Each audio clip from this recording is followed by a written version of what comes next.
became of Kupka? Why haven't we heard anything?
Stay sharp.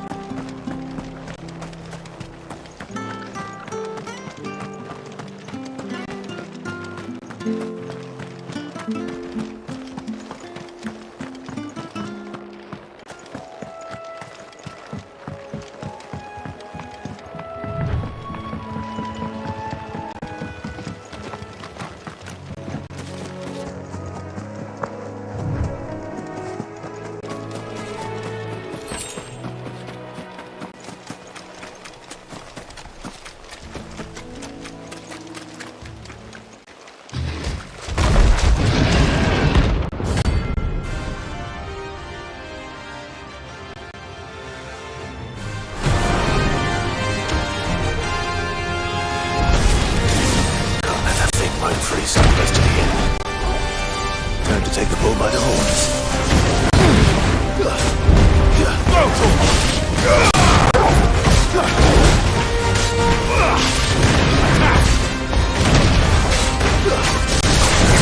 This one. Get him. Sick him.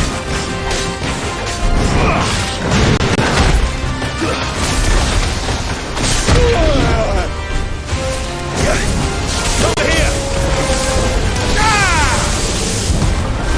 And another. Sick him. Over here! Vocal!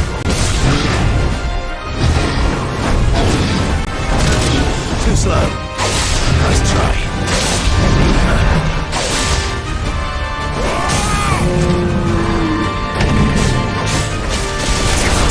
Get him! Get him!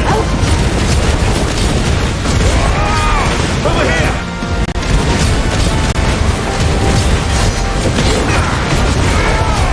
Over here!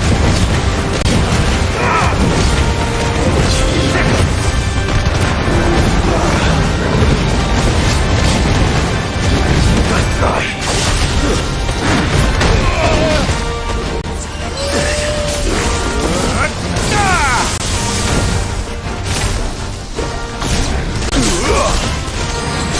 This one! Get him! Over here! Too slow. Vocal! Sick!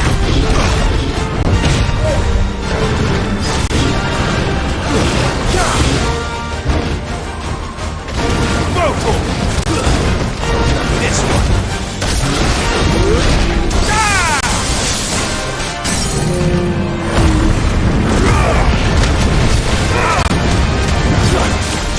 This one!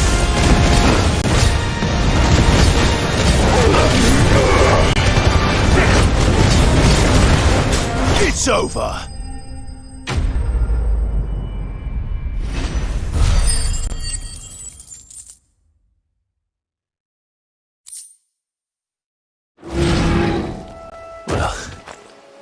locals will sleep easier without him at their gate.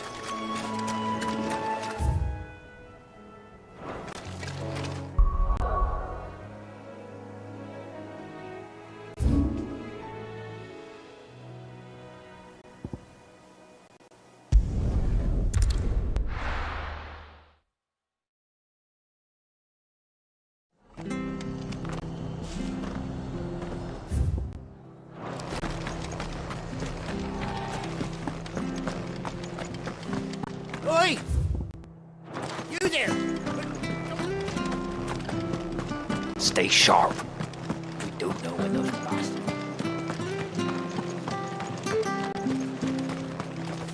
What are you after?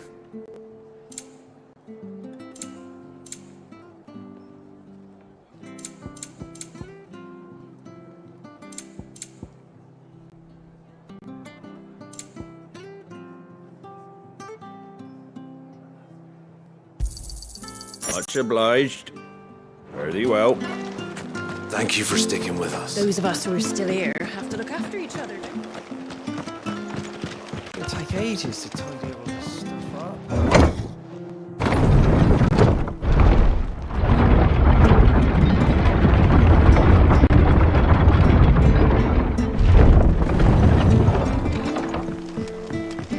All right, Sid.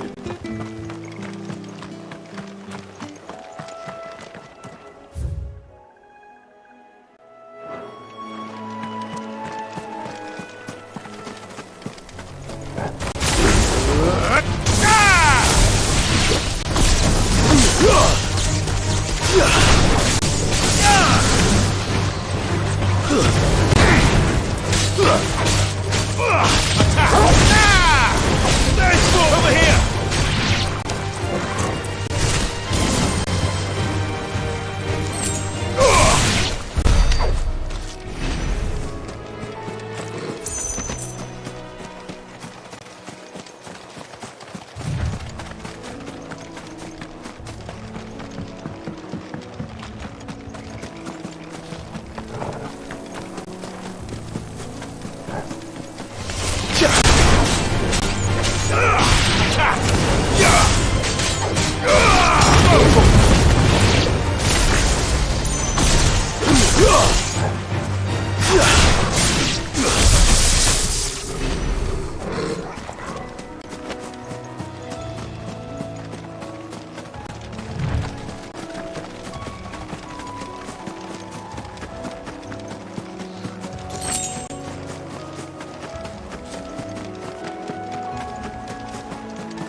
Get him!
This one.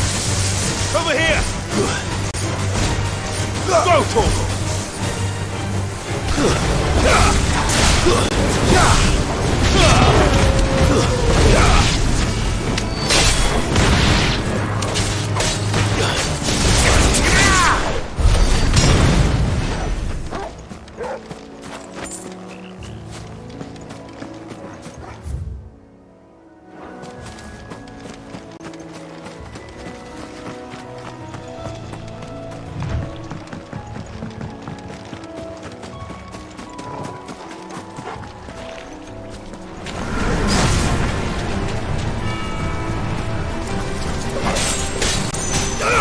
This one. Go for it.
I said.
This one.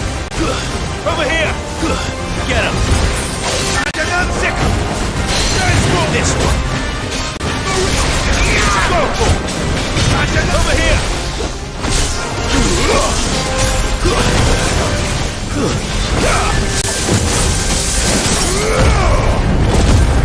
Over here!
From the ruins it came, and to ruin it returns.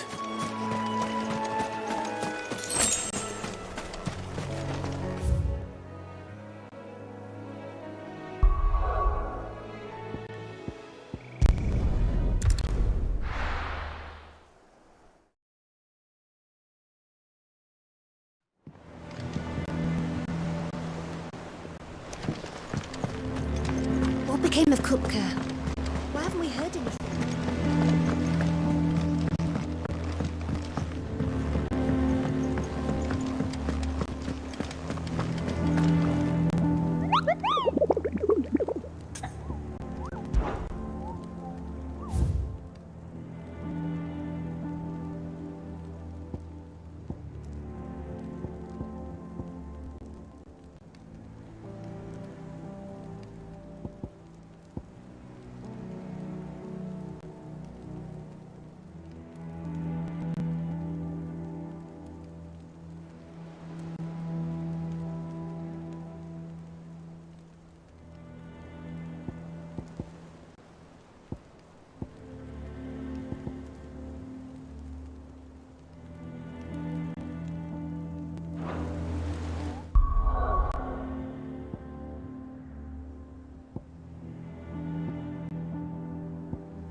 Keep them pilgers nice and chilled. Look at this place.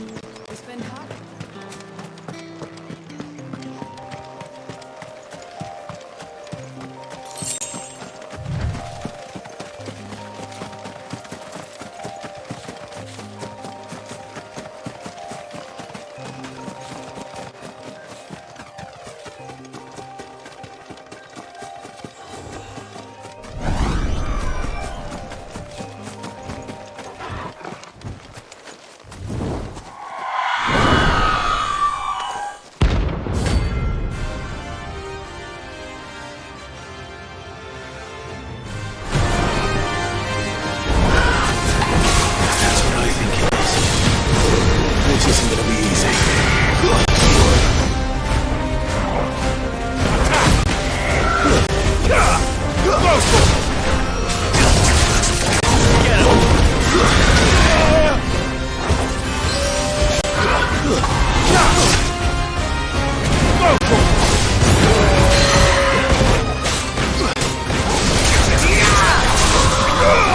This one. Get him.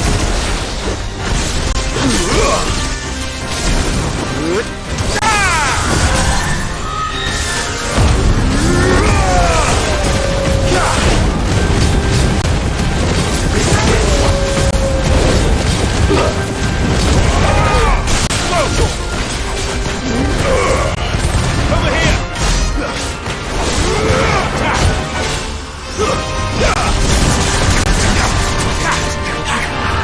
Get him. Too slow.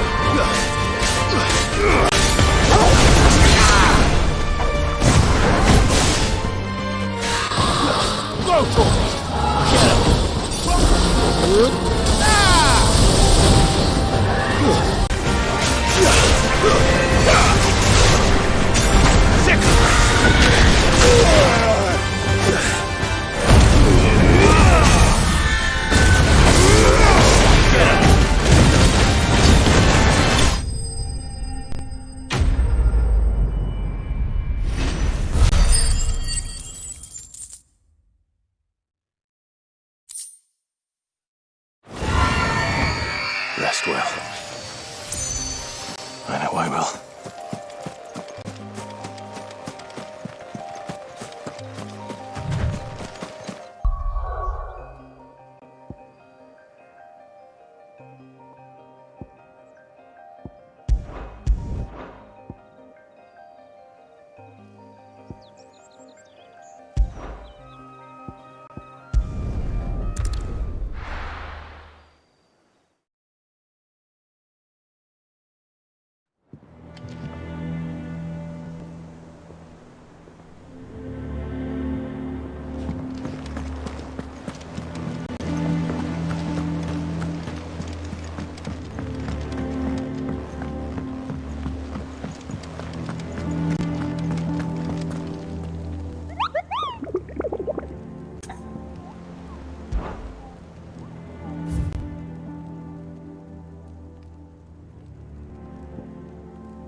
daughters started reading books that don't have any pictures in.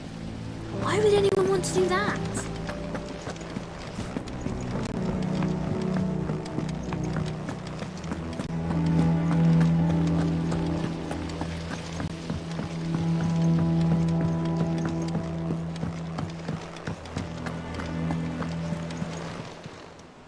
Fancy a look at the list, do you?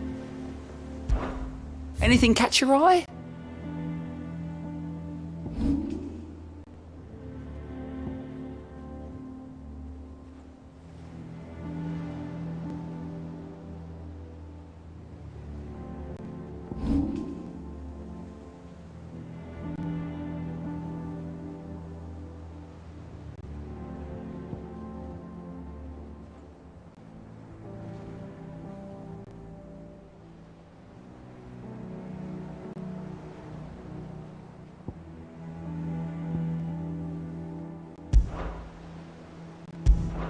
Think you can help?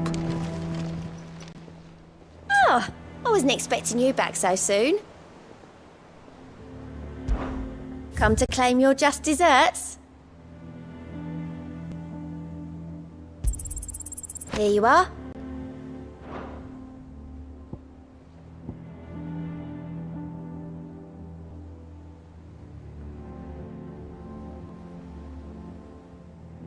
All done? How are you doing? Anything catch your eye?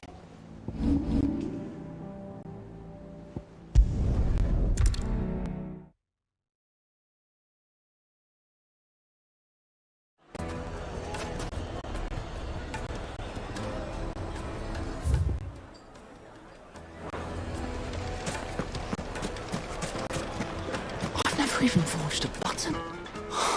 Perhaps Forge Master Luber's having fun at my expense. I wouldn't put it past him. Neither would I. Oh, wait. Are you Clive? Sorry, my mind was elsewhere.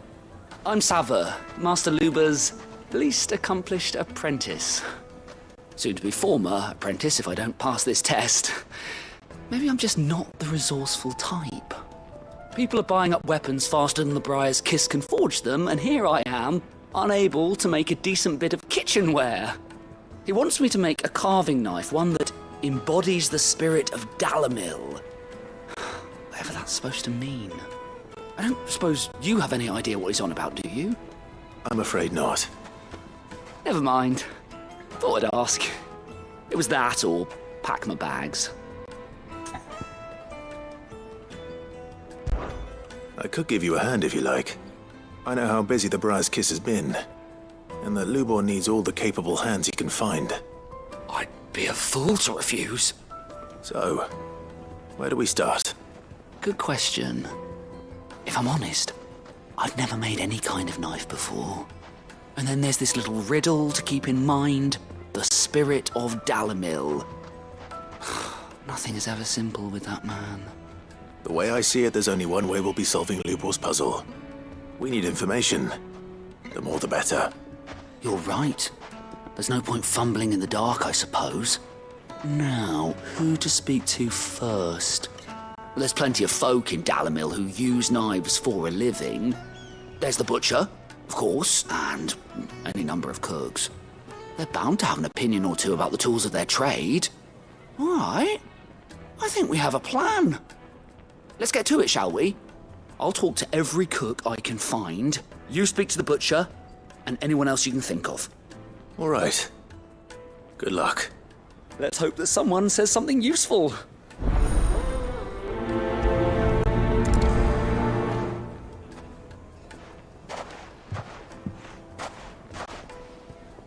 Trust Lubor to take a simple test and turn it into a riddle. I'd better get to it. The finest fabrics! The most fragrant herbs and spices. Kneaded to a silken softness, like eating a cloud with a cloud. Where did all the men of the rock go? Probably ran out.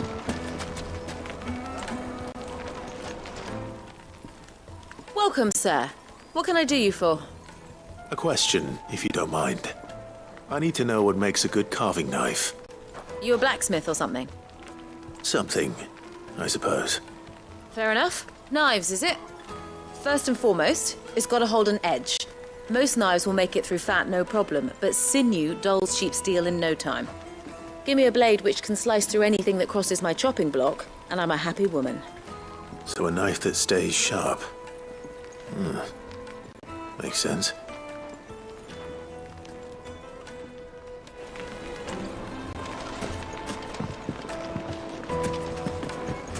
It would make a fine gift.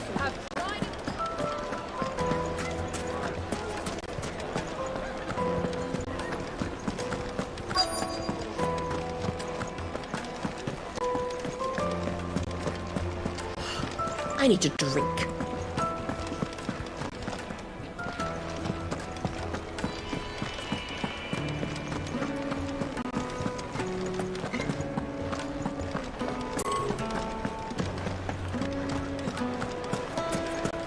So, you use a knife, don't you?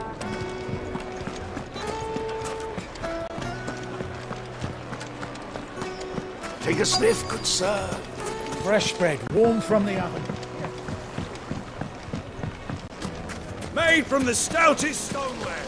Won't chip, won't crack, no matter how rocky the road.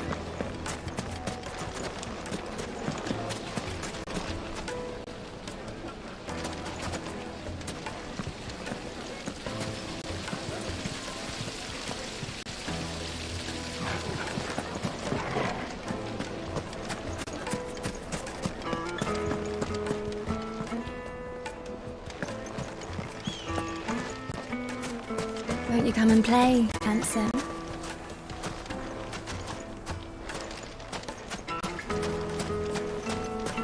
$1,000 for a meal.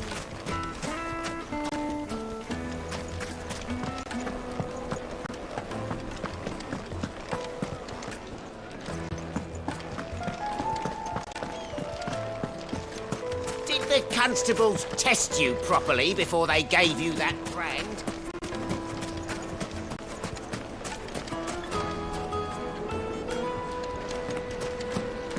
Silver platters, just like they eat off in Castle Daz. The baths are, closed for scrubbing. Where did all the men go? Kneaded to a silken softness, like eating a cloud with a crust. Yes, they're quite Finest fabrics, Lord fresh Cooper from the has several capital. similar pieces in his collection.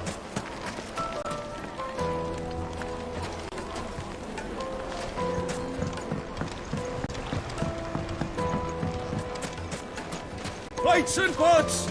Bowls and Just basins. look at the detail!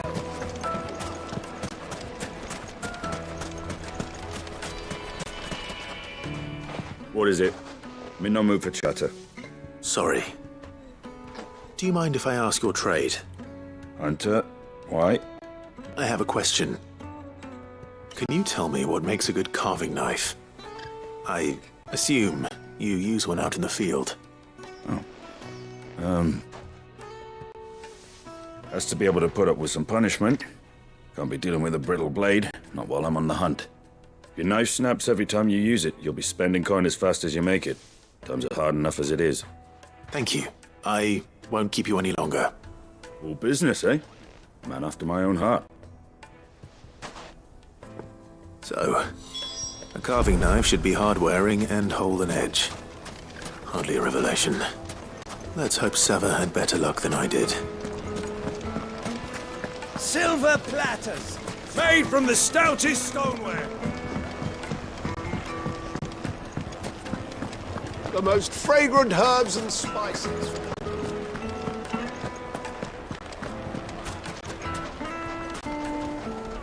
So, how'd it go? You learn anything useful, or should I be looking for a new trade? Only that a blade should be durable and stay sharp. But I don't see how that relates to the spirit of Dalamil. I didn't have much luck either. All the cook said was that he needs his knives to be light. Too heavy and they do his shoulder in. So we're no better off than when we started. Perhaps Lubor didn't mean anything with his Dalamil remark. But that can't be right. I've bandied enough words with the man to know that he chooses them carefully. No. We must be missing something. Something right in front of our noses, most likely. No doubt you're right, but I have to make a start soon. I can't put off making this knife forever. Agreed. Uber wouldn't like that much. Right. I've been trained to work iron. The cheap stuff, mind. But it's hardy enough if you don't hammer it too thin, and it sharpens up nicely with a bit of effort. Trouble is, it's either durable or it's light, meaning someone is going to be disappointed. Forge Master Lubor, probably. Is there no one else you can turn to? Someone who knows their metals, perhaps? The other apprentices know better than to help me with my test. But maybe there is someone I could turn to. A merchant, a favourite of Forge Master Lubor's, who sells metals to tradesmen passing through the Valcroy. I bet she'd know a thing or two.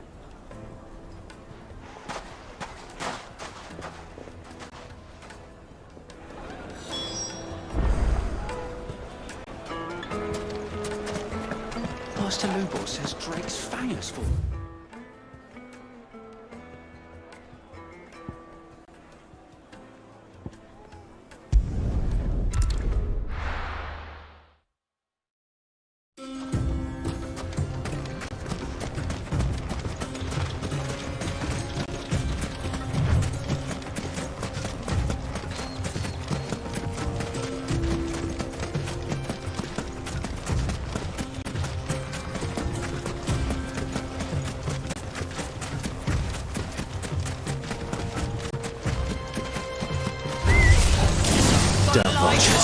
He won't trade caravans.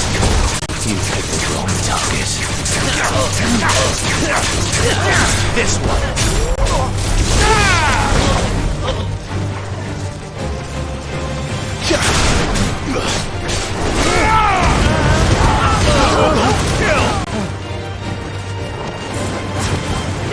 Go for it.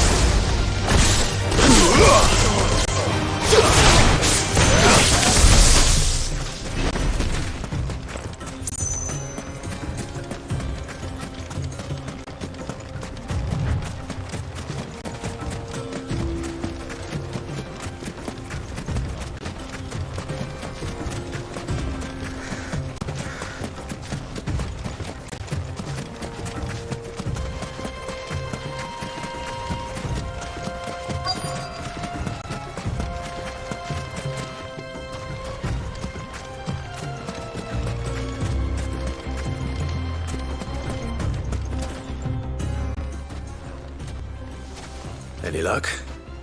Or will you be needing help with your bags? Well, I asked her, but... you tell him. If you're looking to make a knife that will impress a master like Lubor, there are options. They're just not that viable. Featherlight adamantite knives will get passed from generation to generation, never needing so much as a lick of the whetstone. But adamantite ore is unique to ash, so doesn't come cheap. And it's beyond my skill to handle. Unique to ash. Are there any materials unique to Dalamil? Something which could be mixed with iron to refine it. Make it lighter. What are you getting at? You said that Lubor trained you to work iron. Then that's what he'll expect you to use. But he would have known that it would either be too heavy or too brittle for a carving knife. Perhaps his Dalamil remark wasn't a riddle, but a hint. If it's cheap metal you're using, then there's always limestone, I suppose. Folk first settled Dalamil to get at her mineral deposits. And, if you know the trick, it can be melted down in the furnace to drive out impurities from low-quality iron. Bloody hell! That must be it! I don't suppose you know the trick, do you? It's hardly my speciality, but I've been around enough blacksmiths to know how it works. Looks like I've got some learning to do. Clive, I hate to ask after all that you've done for me, But... The limestone? Fine. I can hardly abandon you now. Besides, I want to know if this is the answer to Lubor's little riddle. I can't thank you enough, Clive. You'll have no trouble finding limestone over in the terraces. The place is bloody made of it. Then I suppose I'll meet you back at the forge. Right you are. I'll see you shortly. So, do you crush it up, or just throw it in the furnace?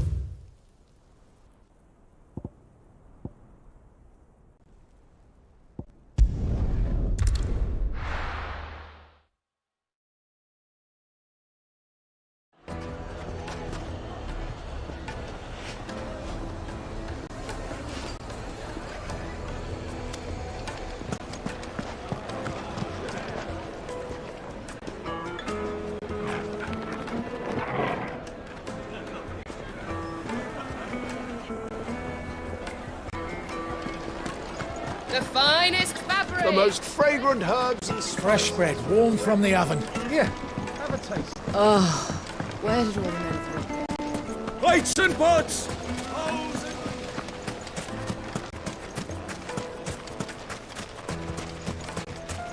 No, I'm telling you, it's gone.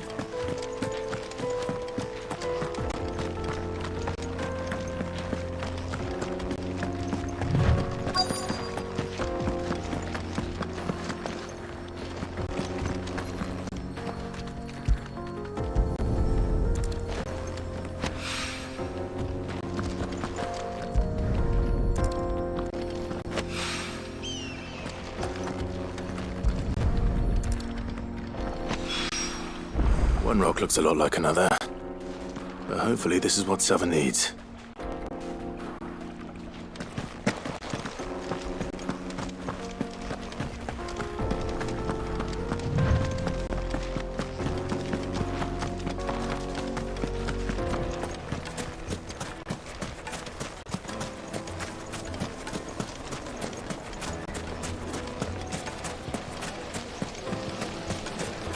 Made from the stoutest stoneware. The juiciest meat from Green's Fed. Yes, they're My quite carpets have pride of place in... Master Lubor says Drake's fang has fallen. Does that mean the fur... I wasn't sure how much you'd need, but I hope this is enough.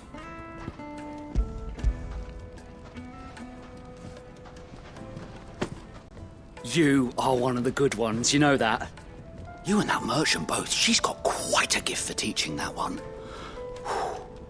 Now, time to see if limestone is the secret weapon we were hoping for.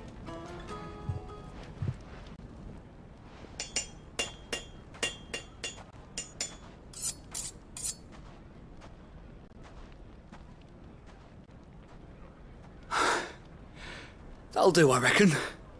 A knife forged from the very rocks of Dalimil.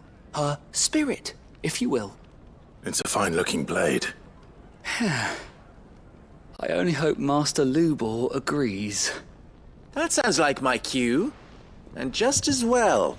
I was getting tired of waiting. I'm sorry, Forge Master Lubor. Let's take a look then, shall we? First things first, Sava, do you think this is a carving knife worthy of the fine people of Dalimil? I'd like to think so. But what do you think? What do I think indeed? It's sharp-ish, but it won't last long with hard use. And it's heavy, heavier than it should be. You might not think it just to hold it for a moment, but sell that to a cook and you'll never hear the end of it. It looks like someone paid a visit to the terraces. The limestone was a step in the right direction, granted, but one that still leaves you short of the mark. And I was so certain I had it all worked out. I don't know who you found to teach you that little trick, but it certainly shows initiative. Next question. How much do you think I would charge if I'd made this? Well, if it took you even a fraction of the time it took me, I would say you could demand a heavy purse. And who would be able to pay that? Hmm? The butcher? The hunter? The cooks over at the inn? Dalimil is home to humble traders, not wealthy lords and ladies. Rule number 1 in any business, Sava: know your customers. Yes, Forge Master. This is just about passable. But only just. I'd say you're worth keeping around a little longer. Starting tomorrow, you'll have an anvil of your own. I will. Thank you. I was wondering, what would you do if you were asked to forge a carving knife? I'd do what I always do. Ask who it's for. If it was for the butcher, I'd make sure it holds an edge. For the hunter, I'd make it as tough as Titan. For the cook, light as a feather. And for the nobleman, I'd make it cost an absolute fortune. There goes a master, all right. It looks like congratulations are in order. I couldn't have done it without you. So much for the Forge Master's riddle, though, eh? The spirit of Dalimil had nothing to do with limestone or anything much at all. Meaning, I had you run around for no good reason. You've passed your test. That's all that matters. You'll have a forge of your own in no time. And when I do, I'll craft you the finest carving knife you have ever seen.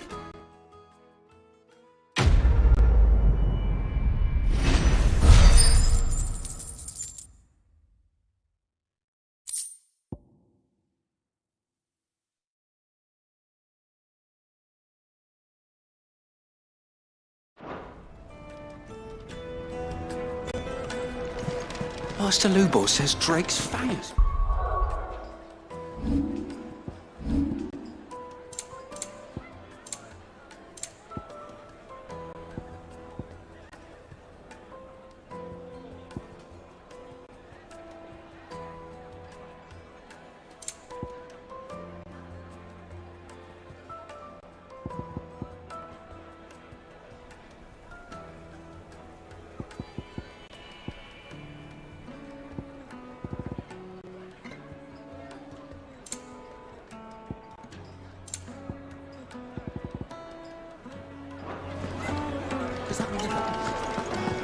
The finest fabric! Take a sniff, good sir.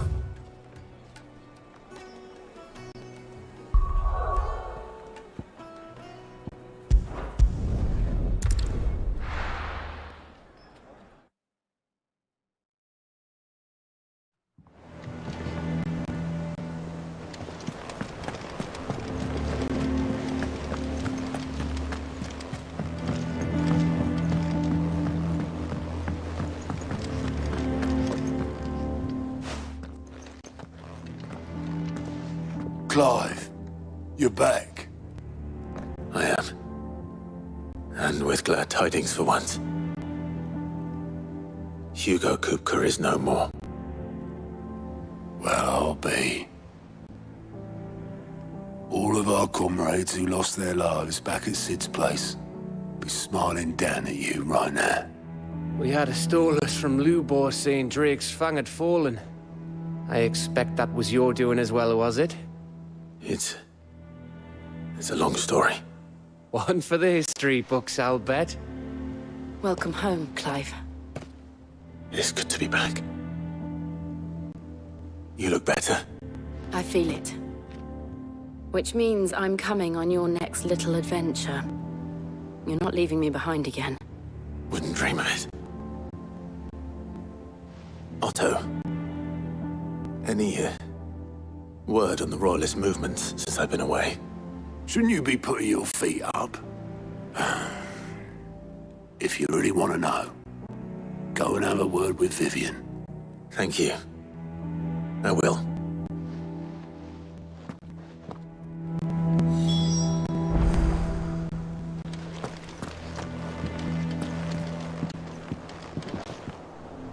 Ah, the conquering hero returns.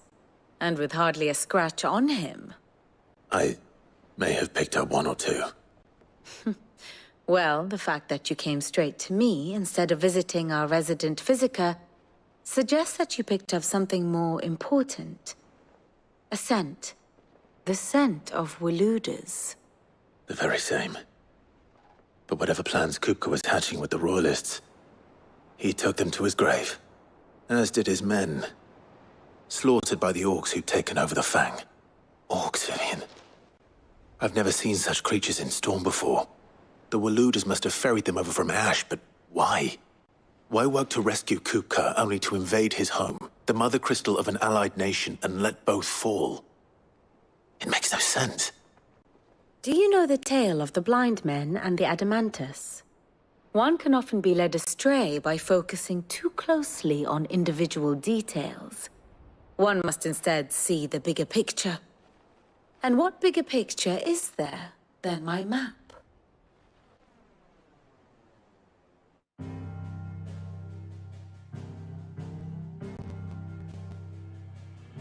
The Kingdom of Waloed claims dominion over all of Ash. It is a nation forged by the bloody conquest of Barnabas Tharm, the dominant of Odin. The Canvarian War of Independence in 849. The Battle of the Twin Realms in 865. The Battle of Belinus Tor in 873. Wheresoever his armies fought, Odin was found where the fighting was fiercest. But of late, the warrior king appears to have laid his sword to rest. Battle rages for control of the crystalline dominion. Yet Tharm sends not a single ship in support of his Dalmekian allies. Meanwhile, the Blight ravages great swathes of Ash. Yet warlike Waloed shows not the faintest interest in laying claim to untouched lands. So why go to the trouble of sending an army of orcs into the heart of Drake's Fang, only to make no attempt to claim the Mother Crystal for Waloed? It can hardly be for lack of men. Tharm's armies rival any in the Twins. No. We have not seen the last of the Waluda standard. Odin will ride again. It is but a question of when. And on that day, who will be trampled underfoot?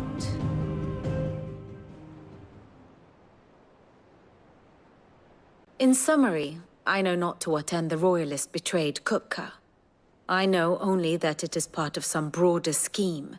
A scheme tied to the ambitions of one man. King Barnabas.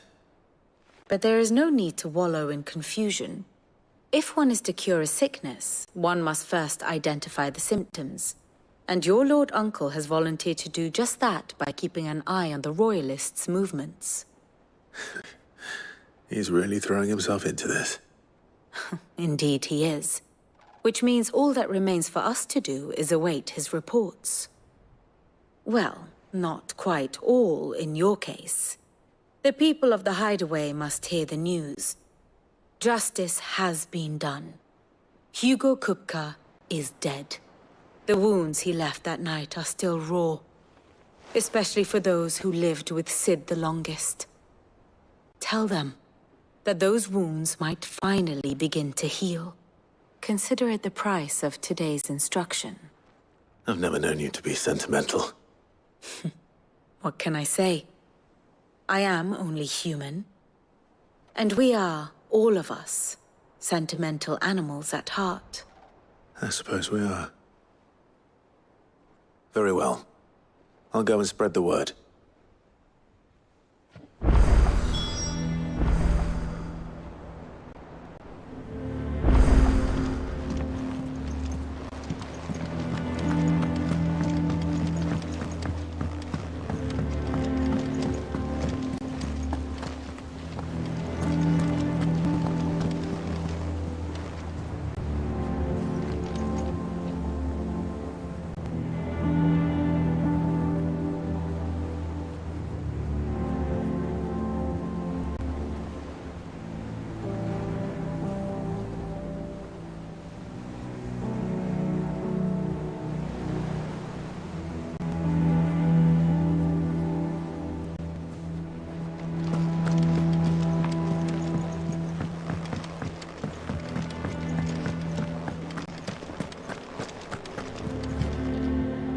Well, someone looks pleased with himself. It's true what I'm hearing, then? Nothing escapes you, Lady Karen. It's true. Kupka is dead. No more looking over our shoulders, then. Good. Starting to get a crick in my neck. Don't let it go to your head, though.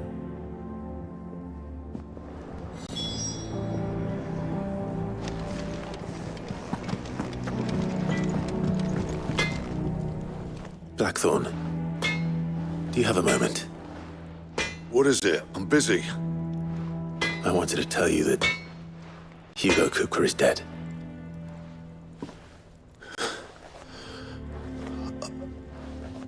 I can't tell you how long I've been waiting to hear those words. This is it then. A new beginning under a new Cid. I'll try to live up to the name.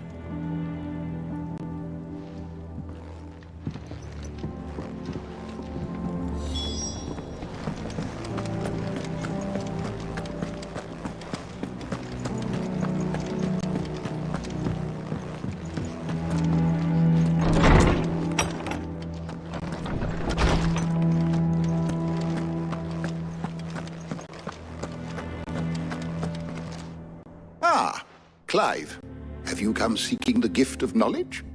No. To share mine, actually. Hugo Kupka is dead. Oh my. Can it really be true? Look, he's crying. He is. The big baby. And with good reason, children. These are tears of joy. We must offer up a prayer to your parents that the heavens might weep with us. There shall be no lessons today, only thanksgiving and merrymaking. Go, put away your things. All right. Brilliant.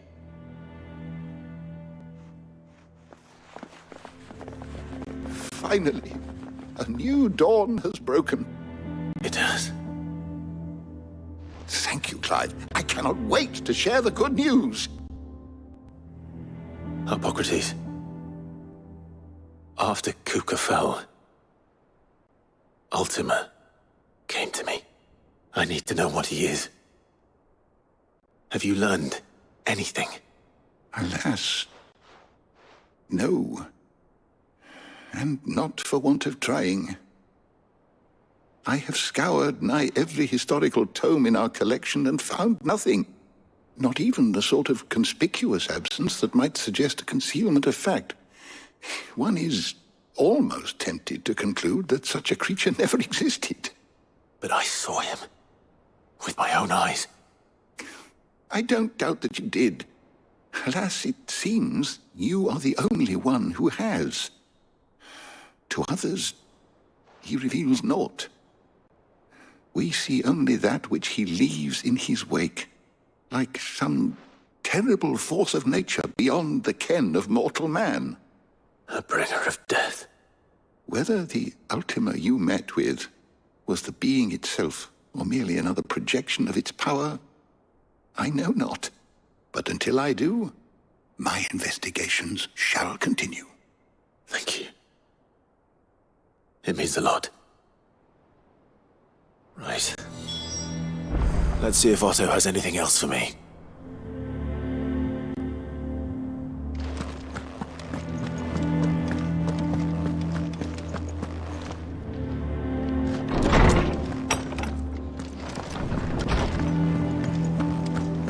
Thanks to Cid. The man who... Is it business or pleasure?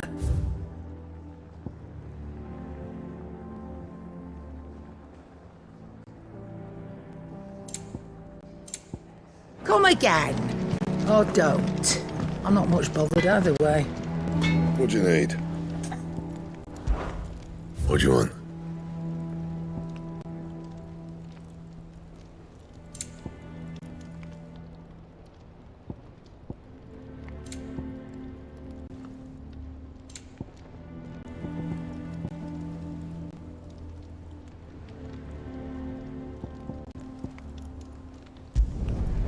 Should last you a good while.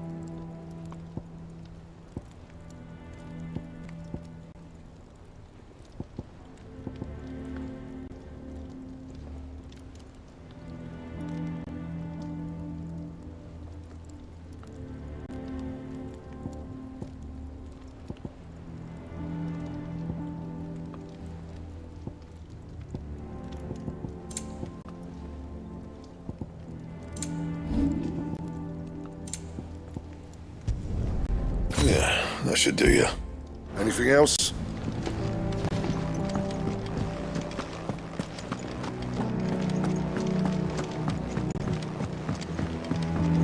I'm telling you, it's true. I heard it from Otto's own lips.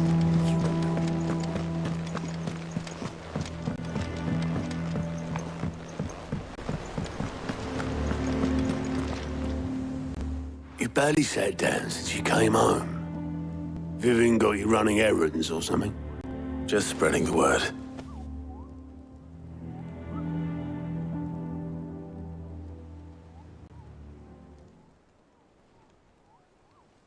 So, the Professor's got a soft side, has she? I'd never have guessed. No. She was right, though. Everyone was glad to hear the news. Ah, but you ain't told everyone. I can think of plenty of friends back at the old hideaway who'd sleep more peacefully for knowing. Not least of all Sid. You should tell him. You're right. I should. And I will. Well, when you do, be sure to take Mid with you. She's been going at it hammer and tongs down in that workshop of hers, trying to do her father proud. I can't remember the last time she visited the old sod's grave. Very well. I'll suggest it.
don't think Mid's been to visit her old man's grave in years.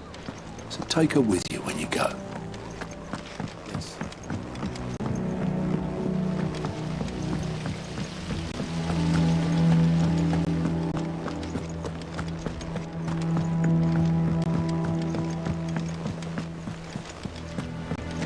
Editors started reading books that don't have any pictures in.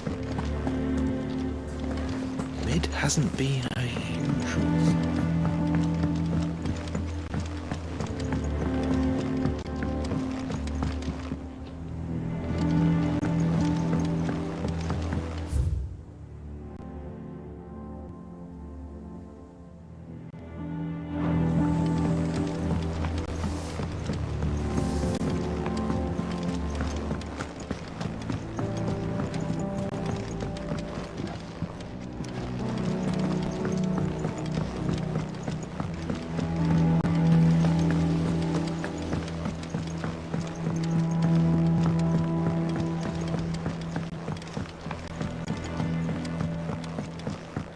Come up with something soon.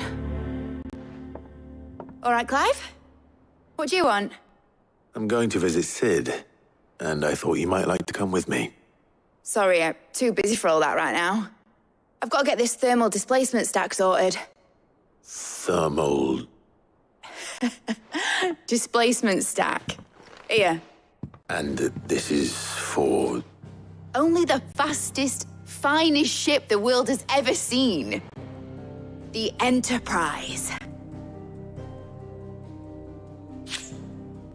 Me and my dad designed it together. Where other vessels rely on the fickle winds to drive them through the water, ours is fitted with mithril engines. And those things have got more push than a behemoth in a bad mood, and more heat than all the hells put together. Which is where the stack comes in. I may have already talked some tight-lipped shipwrights into putting the hull together for me in a little dockyard in Canva. But the stack's a bit more involved, so I'm building it here. Thing is, it's so involved that I'm running behind and it's starting to hold things up over at the shipyard. I'll come and see my dad, though, when I'm done. Whenever that is. Is there anything I can do to help? Good old Clive. I were hoping you'd say that. First things first, I need some parts meching. The stack will be made up of 3 major components. There's the plating, here, that channels hot vapors away from the engine. The helm over the top, that disperses all that heat into the air. And the shielding around the sides. That stops the rest of the ship from going up in flames. A full suit of armor, then? Probably best to take it one piece at a time. Then you'll need to start with the plating. Everything else fits onto it. I've got the designs and the list of materials here. Show these to Blackthorn. He'll know what to do. I can't make head nor tail of them. Luckily, you don't need to.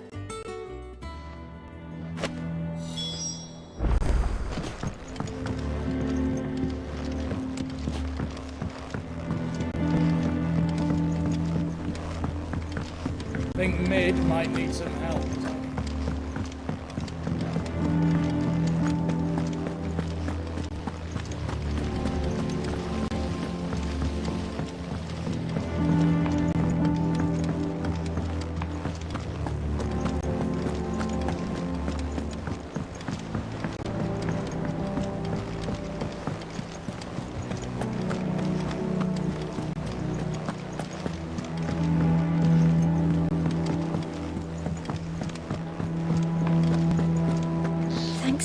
Thank you, The man Clive. who hurt your mother and Not father just from is me, gone. but from Kenneth, I'm sure too. they're looking down on us now and smiling. I'm smiling too.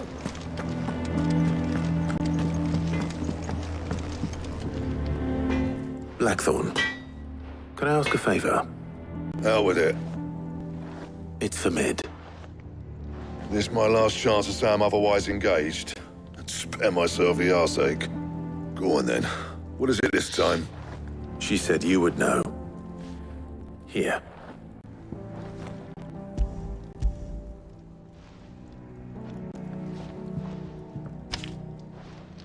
Krieger's teats. what the hell you'd want this for, but I can make it. Won't be easy, though. And I'll need help. Get Gav and Otto in here, will you? All right.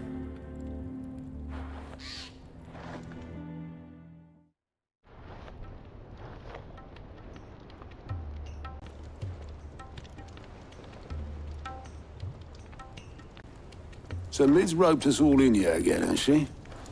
Typical. Still, if that's what it takes to get her to visit Sid's grave, I'll do what I can.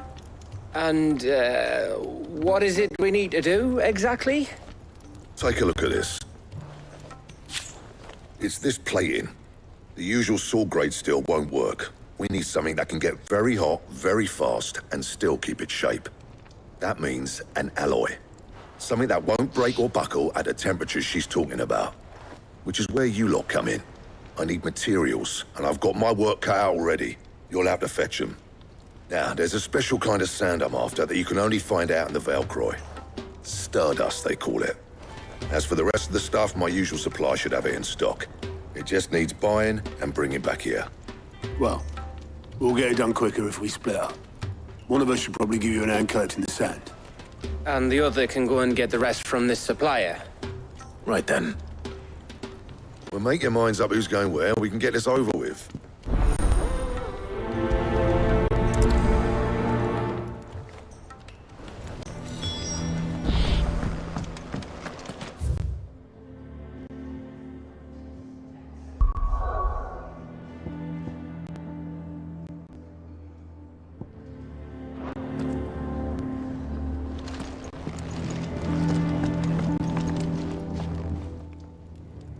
Going after the Stardust then, are you?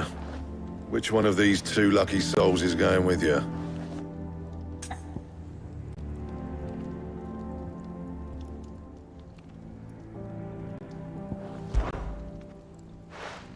Gav, you're with me. All right, then. So, where do we find this Stardust stuff? There's a river that runs through the southern reaches of the Velcroy. It's the black sand that washes up on its banks that you're after. Southern reaches of the Velcroy, eh? That's down past Dalamil. I'll go and scout the place out. See about hiring us a wagon to bring the stuff back to. All right. I'll meet you by the river. While you're off having a paddle, I'll pick up the rest of the stuff from Blackthorn's supplier. Take care. You too, eh? Don't go letting him fleece ya. Fleece me? I like to see him try. In your own time.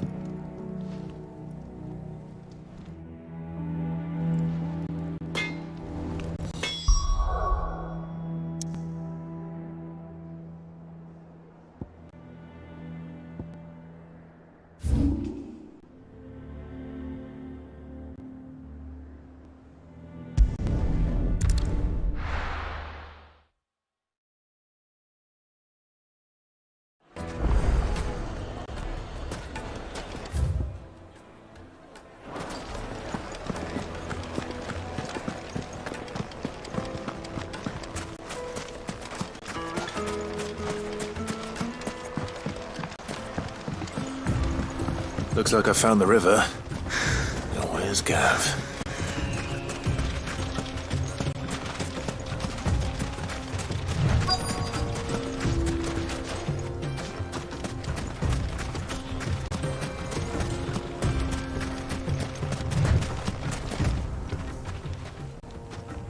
Sorry to keep you, Gav.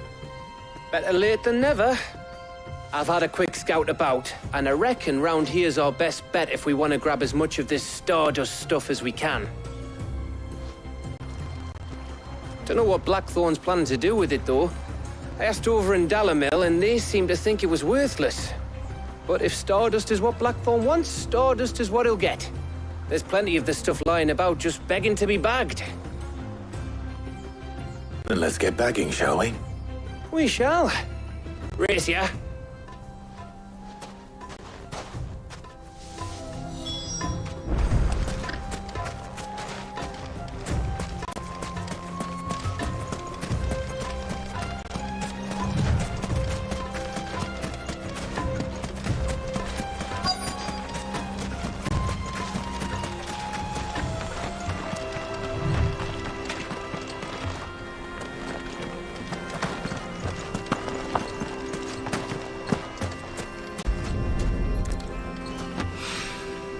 So this is stardust. It just looks like black sand to me.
That should be enough for now.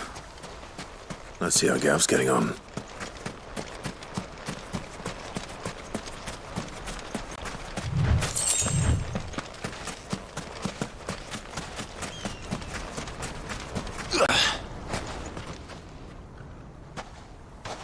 You finished?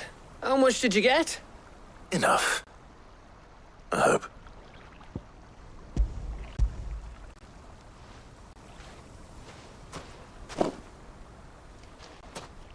Oh, you win. That might even be enough for old Blackthorn. Hey, before we go, do you mind if we have a chat?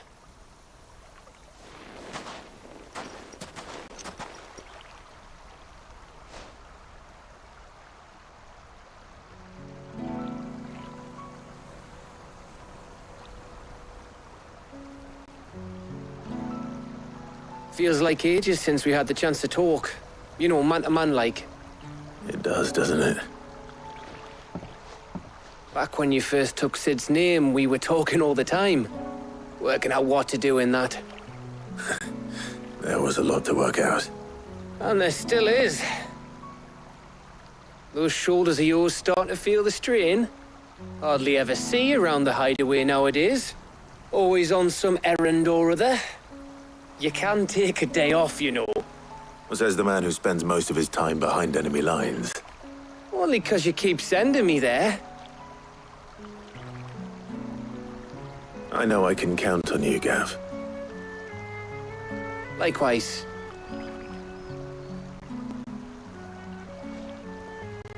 So you keep sending me wherever you need to, and I'll keep going. Safe in the knowledge that I have a home to come back to. Thanks to you.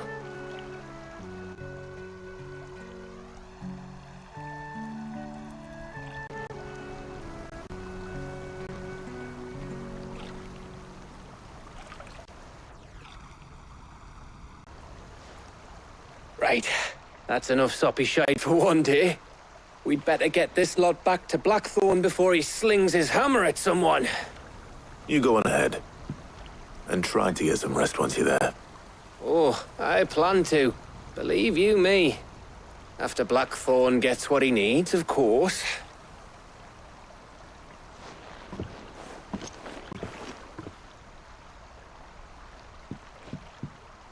Right. Ready to go home, boy?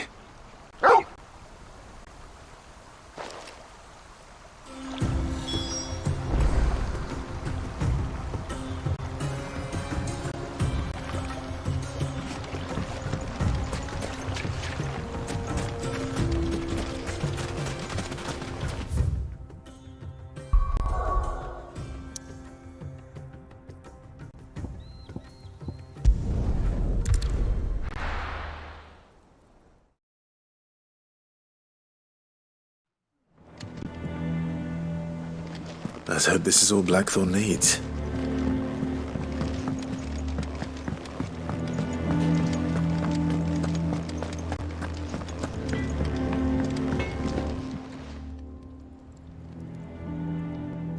Blackthorn, got everything you need?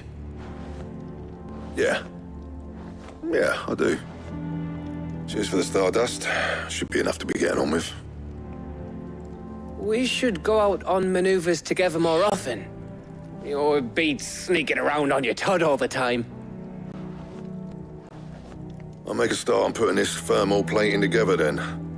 It will take some time, mind. So if you've got other things to be getting on with, I could do without you breathing down my neck. Thank you, Blackthorn. I'll let Mid know construction's underway.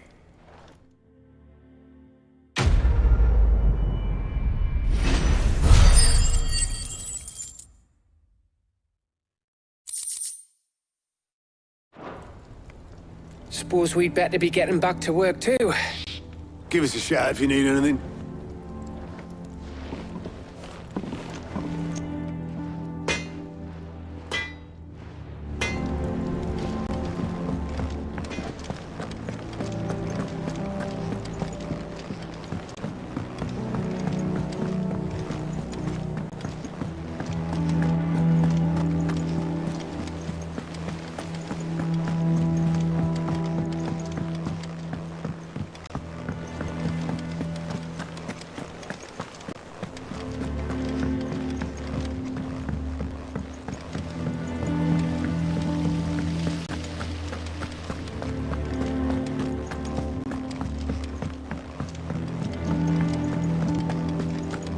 Mid might need some help, Tony. What if I don't come up with something soon? You'll be pleased to hear that Blackthorn's started work on the plating. Excellent. 1 down, 2 to go. So, what's next? The helm, of course. For this, we'll be repurposing fallen scrap. Salvage from the ruins? I thought that material was all but impossible to work. Ah, but we don't have to. I'm sorry? Just so happens there's one particular ruin that's broken into exactly the right shape and size pieces for what we need. What's the name back there? I'll give you all the details. What's her name? Right.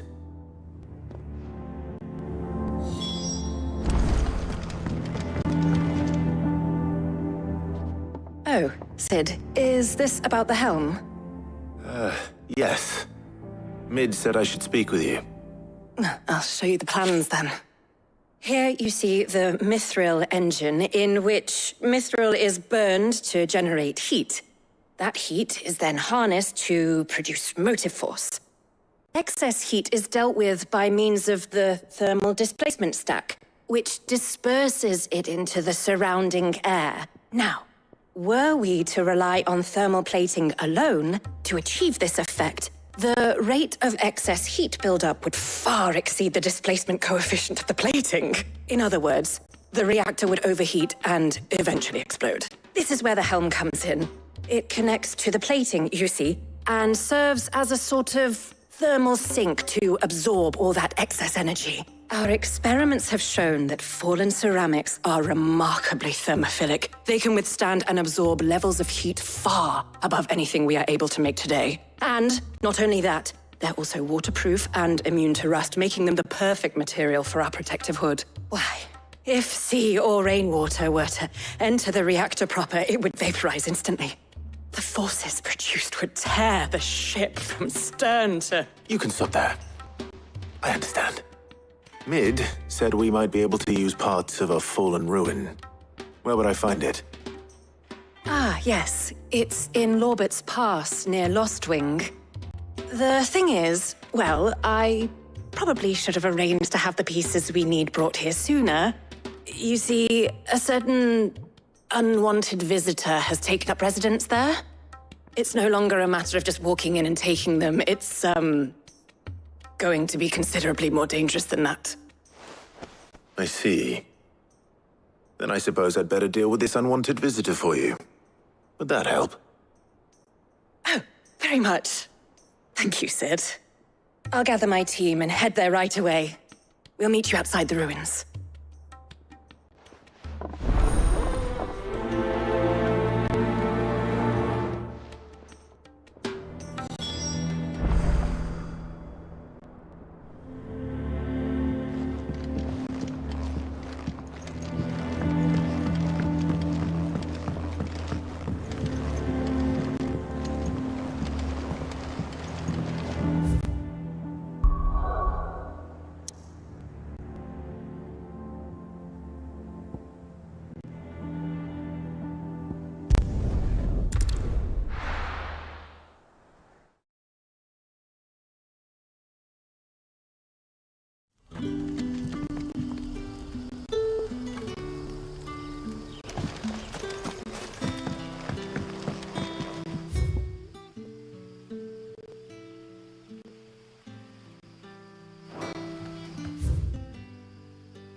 This one. Over here. This one.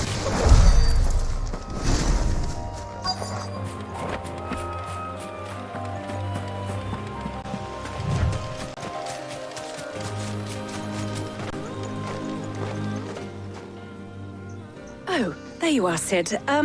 Thanks so much for coming. The, ruins are just over there, as is the creature I told you about, I'd imagine. Would you mind? Of course. I'll be right back.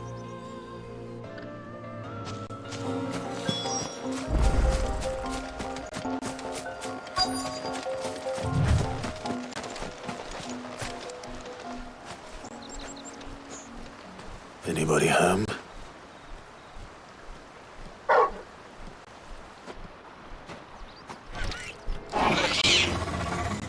This must be our unwanted visitor. Time to go.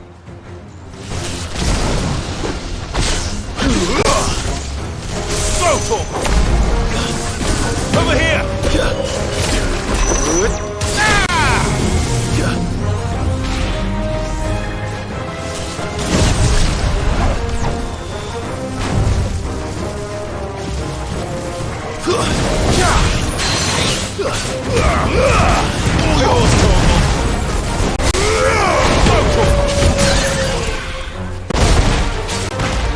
Get him!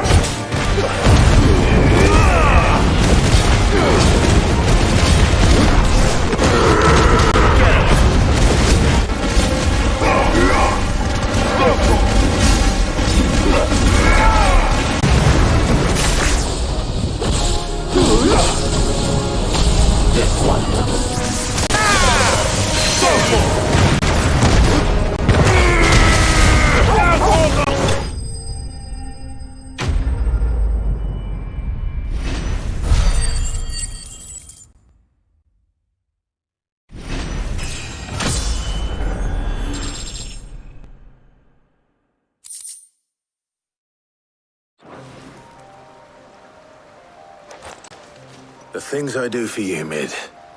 Sid! Oh, thank goodness you're safe. You shouldn't have any trouble now. Indeed. Well, don't let us keep you. We'll, see that everything is transported safely back to the hideaway. All right. I'll let Mid know you're on your way.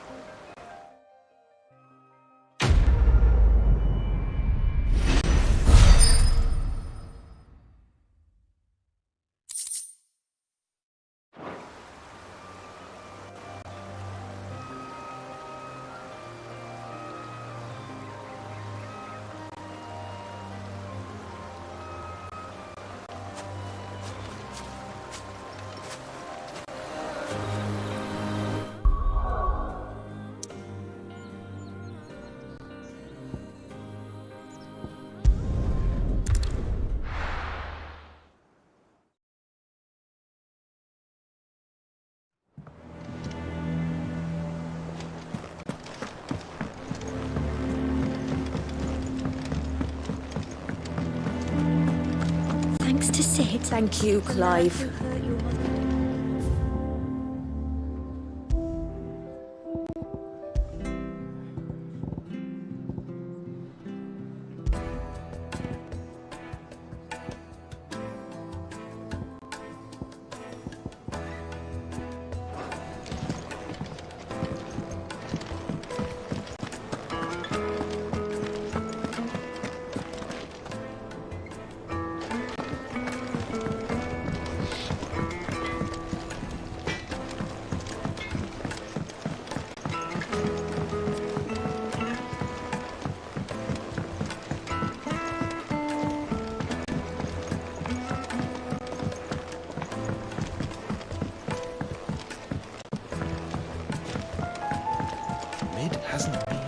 Editors started reading books that don't have any pictures in.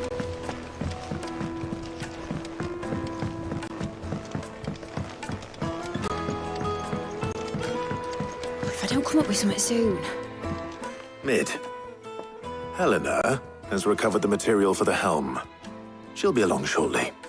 Excellent. Another job well done. And just one remaining. Right. The shielding. This one's a bit of a bugger. How so? The plating's enough to stop the engines going pop, but those things will still be spitting out enough fire to set the rest of the ship ablaze. Which is why you need proper shielding. A prison for the dragon's breath that's blazing away inside. I thought a triple thick layer of tempered steel might do it. Or more of the stuff that the Fallen use, but they'd both be too heavy. The helm and the plating are bulky enough as it is. Add any more weight and the whole ship would be at the bottom of the briny before we'd even started. I need something light. But I've racked my brains and I just can't think what to do it. Well, if I were in need of obscure knowledge, I know whose counsel I would seek. Harpocrates. Tomes? Yeah, well, I'd thought of that, obviously. I've got all the details written. Can you take this to him? See what he makes of it? Right away.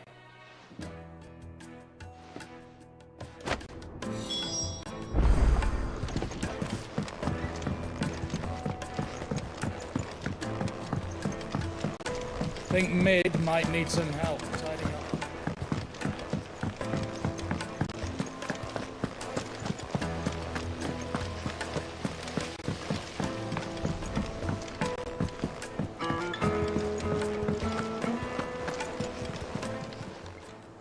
Welcome to the Patron's Whisper. Your benefactors are a generous lot.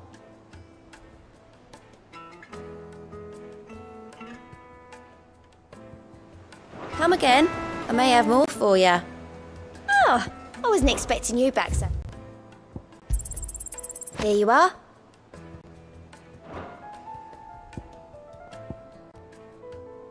Come again. I may have more for you.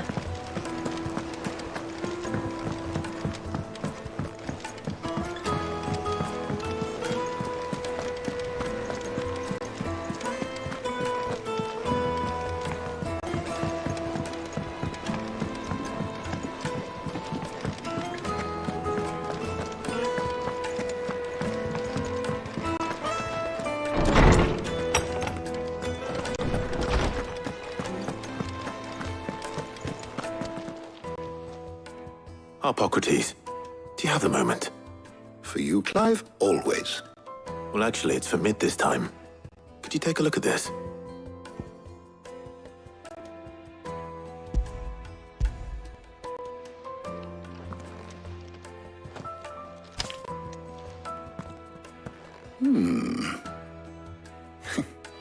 Shielding for a mithril engine?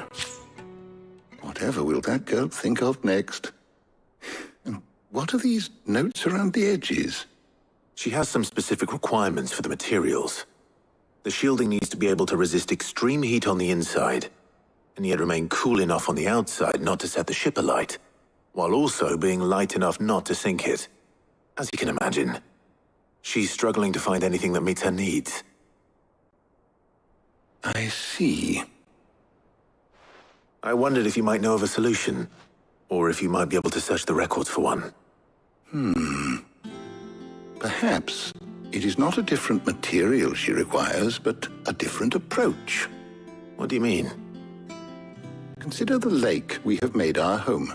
Its blighted waters eat away far more quickly than fresh water or even brine, at timber and steel alike. And yet, we have made a home here from those very materials nonetheless. We have.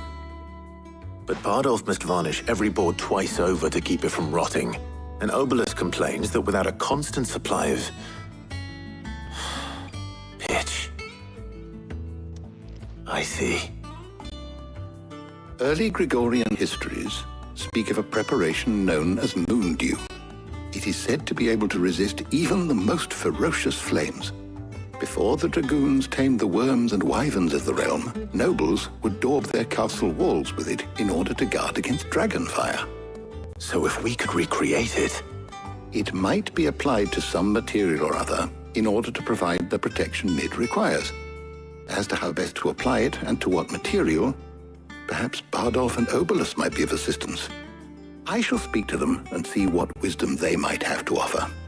If you would be so kind as to procure the necessary ingredients, I shall discuss the specifics of how it might be most effectively put to use with our two friends. The knowledge of the past may yet prove useful to we of the modern era. Thank you, Harpocrates. And since you're asking others to help you, perhaps I should too.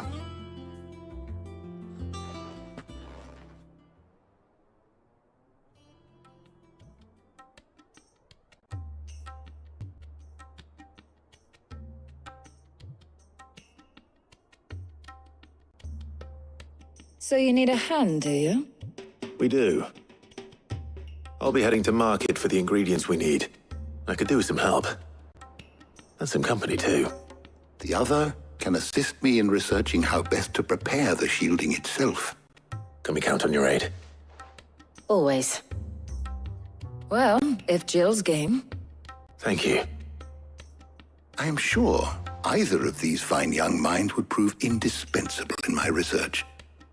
I leave the decision as to who will go with whom in your capable hands, Clive.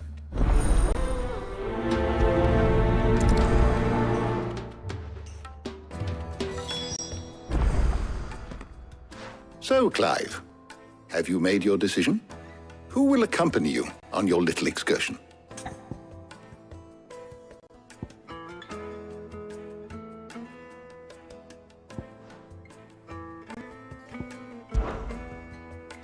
All right.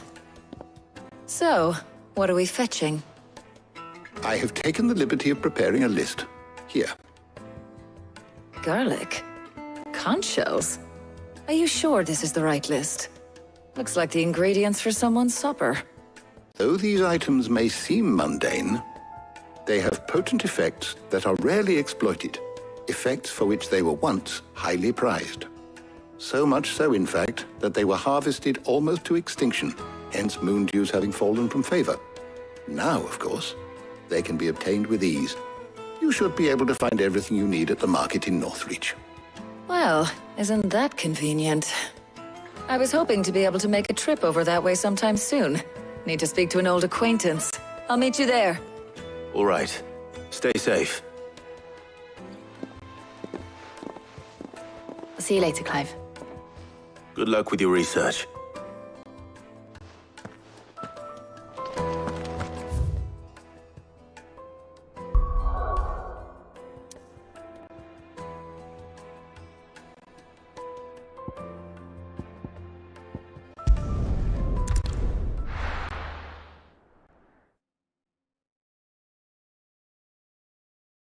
No. Where's Taya? There's talk that the glass gate flood has... Welcome, welcome.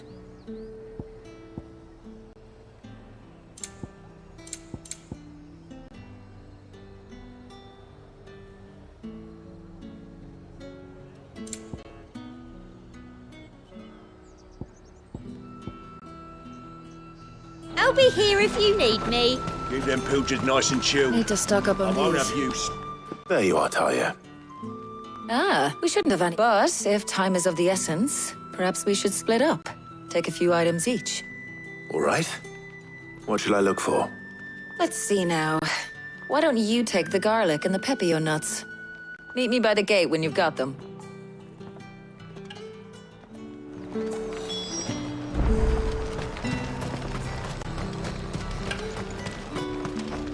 What do you want?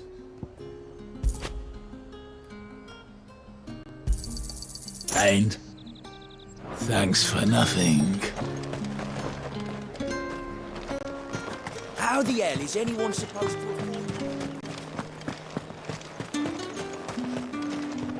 You haven't much, but you're free to look.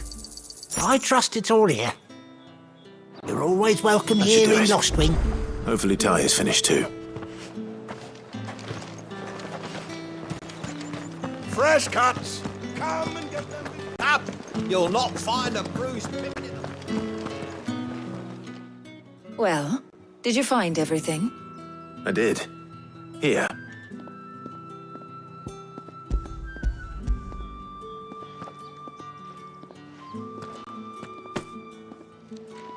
Garlic and pepio nuts. Job done. We should get this back to Tomes then. He'll be waiting.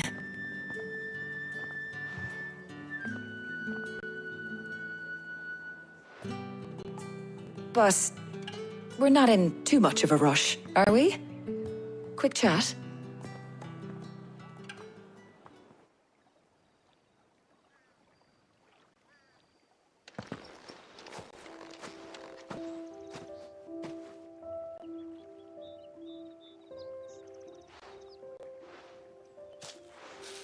Do you know, I think this is the very first time we've been out on an errand together. I think you might be right. In all the years since you and that scowl of yours first appeared, you haven't invited me out once. For shame. Well, it seemed long overdue. And you did say you had some shopping to do. I was hoping to restock my supplies of herbs and liniment, yes. You and Jill alone burned through them like wildfire. No luck, though. My usual supplier's not here, and I refuse to pay the prices these gougers charge. I'll ask Karen when we get back. What is it? Oh, just memories. I came here with Sid once, shopping for supplies, just like today. And just like today, I came away empty-handed. Sid even said he'd speak to Karen for me when we got back. Has it really been 5 years? I remember it as if it was yesterday. Hold on. Does that mean it's been 5 years since we met? Feels a lot longer. It does. In a good way, of course. Thank you, Taya. For what? For everything. I just want you to know that all you've done for us, all you still do, it's appreciated. Do you think I'd stick around if I thought it wasn't? But in the spirit of sharing and caring, you're appreciated too, by all of us.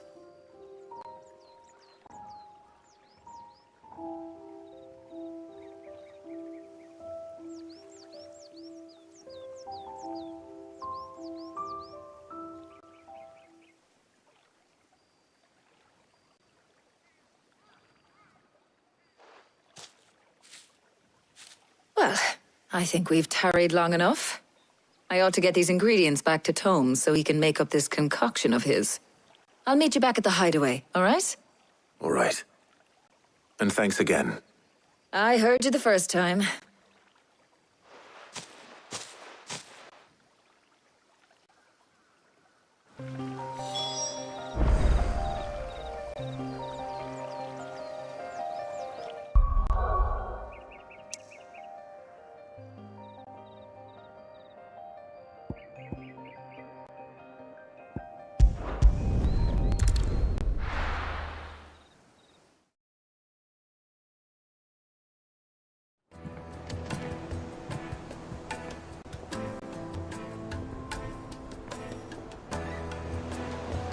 I wonder how Hippocrates is getting on with the moon dew.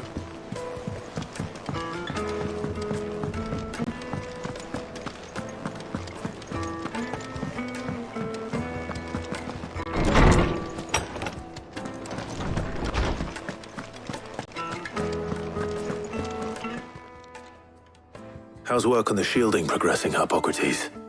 Well, very well indeed. And thanks in no small part to your kind assistance. I was just explaining to Tarja how we might best go about preparing the moon dew. And now that we have all the ingredients, we may begin. You can count on me. I've mixed more than a few mysterious concoctions in my time. I'm sure you have. What about the shielding itself? Work is underway, under the watchful eyes of Bardolph and Obolus. Apparently, it'll be ready soon. Thank you. All of you. Right then. Jill, would you join me in the infirmary? Many hands make light work and all that. Of course.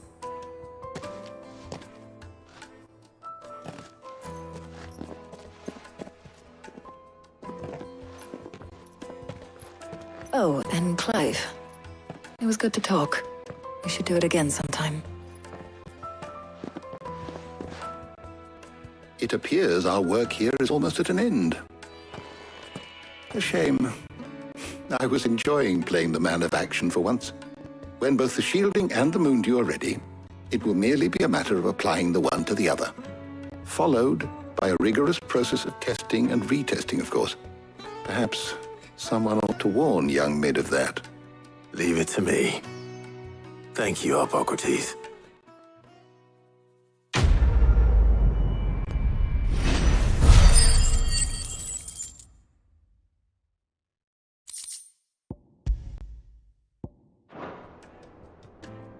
Well, I'd better go and give Mid the good news then.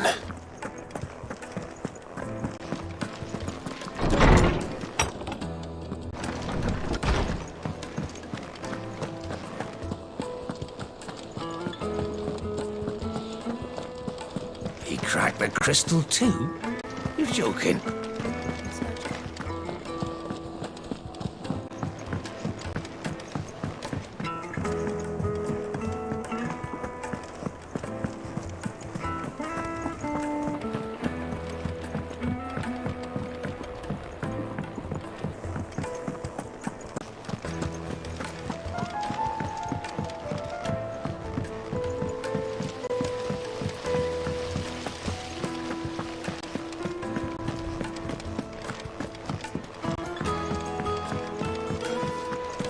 I think Mid might need some help.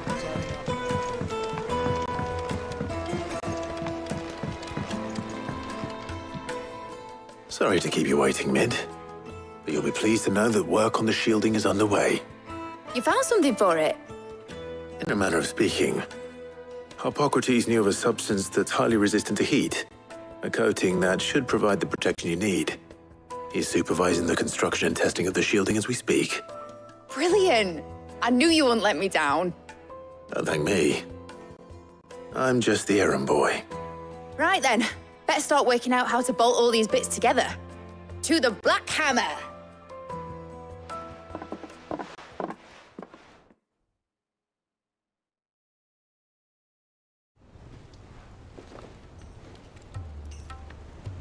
You know, when I got into the smithing game, I thought I'd be making swords and shields, not thermal bleeding didgeridoo-dahs. Displacement stacks. Same difference. Whatever you call it, I ain't putting it together in here. It's cramped enough as it is. Let's take this outside. Mid, you get all the parts lined up on the deck. I'll take care of the rest. On my way. Oh, and bring me the biggest hammer you can find. This is gonna require some precision walloping.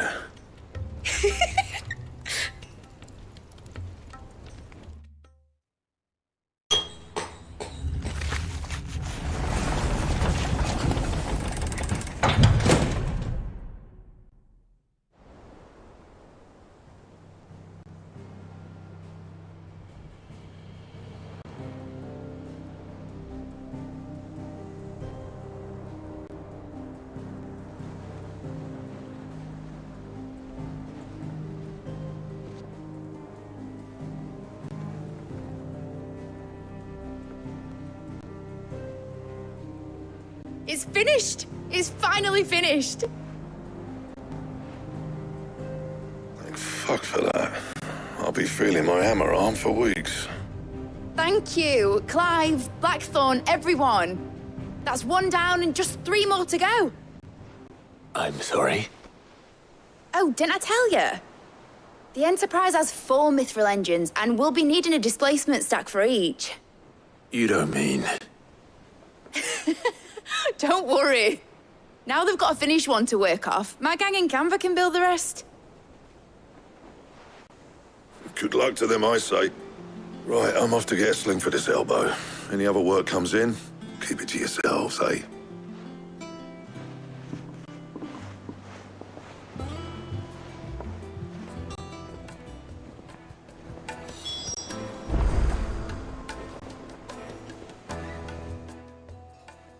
What's the matter?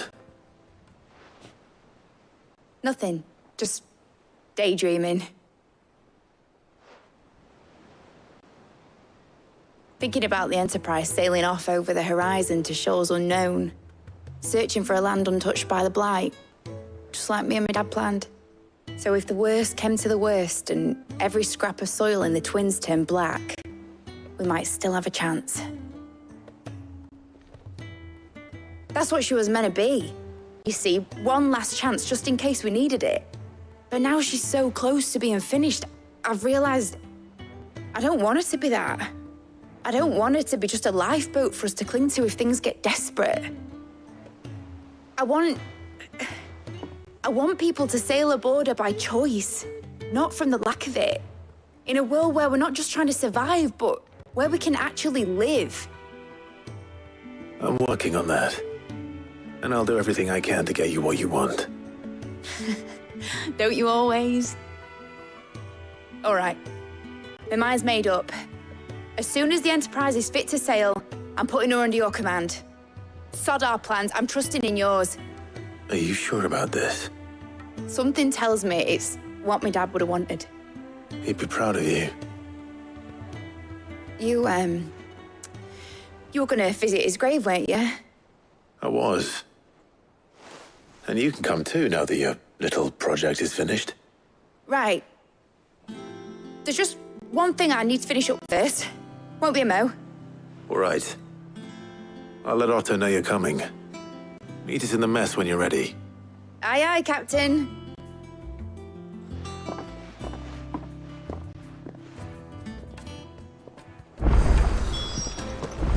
Is that the thing Tomes helped to build? Mid told me she was building a ship. All right, Clive. Asterix. Mid finished sending half the hideaway traipsing across the Twins, has she? I swear, that girl'd do anything to put off visiting her old dad's grave. No excuses now, though, eh? Not quite. She said there was one final thing she had to take care of. I'm sure she'll be finished soon enough. She said that? In those words? She did, yes. Clive? Were you born yesterday or something? There is no thing. She'll probably be halfway to Canva by now. Mid. I might still be able to catch her.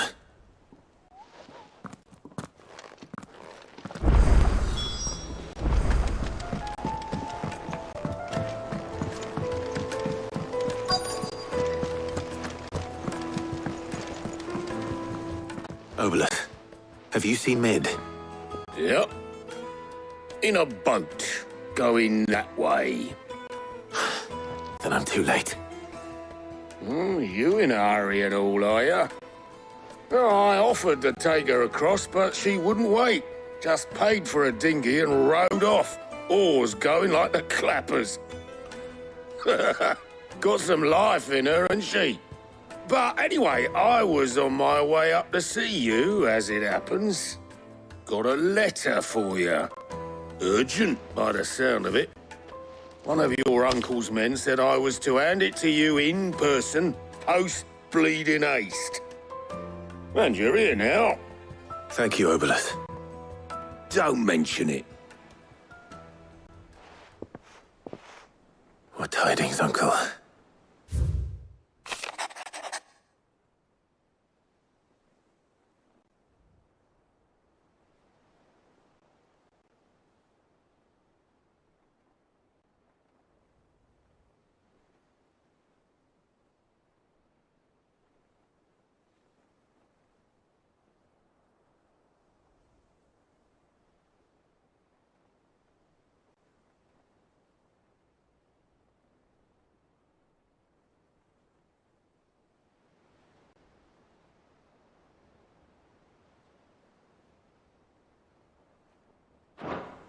Trouble in Canva.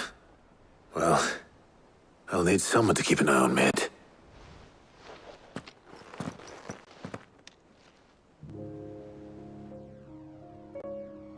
So what? Mid got us to do all the dirty work and then just sailed off into the sunset? It, seems that way. Well, nothing we can do about it now. But next time you plan on visiting Sid, you might want to tie her to something before you suggest it.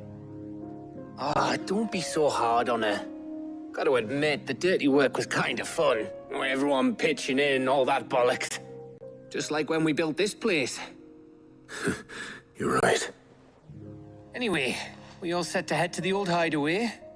I could do with getting to Canva pretty sharpish. Wouldn't do to keep Lord Rosfield of the Seven High Houses waiting now, would it? Not after he asked for me personally. Gav will be leaving with me. Will you mind the place while we're gone? You can count on me. Just be sure to give Sid and the others my regards. All right. Oh, by the way, Jill will be joining us too.